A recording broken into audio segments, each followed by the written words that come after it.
Yeah. Look at what you're wearing. Yeah, is it the marathons today? It's already recorded. It's already Lost recorded. your mind. You know you lost your mind. Gary Ford Jr. is going to shoot it.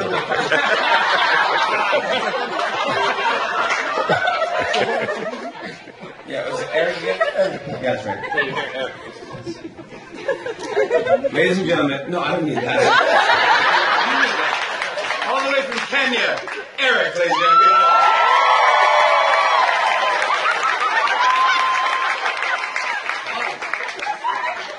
You guys, this is important to me. So you're going to laugh, okay?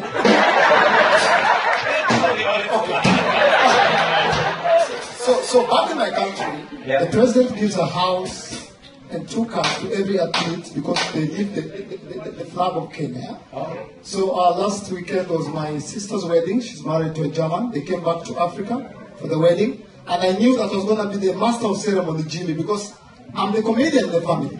So when I got there, I went straight, took the microphone, not asking anyone, because I'm the comedian. Immediately I tried being the master of ceremony. My grandfather is 90 years old. He came and took the microphone from me and said, "Young man, sit down. I will be the master of ceremony." He's 90 years old. He's never used a microphone. Jimmy, this is how he uses the microphone. For those who came here today, make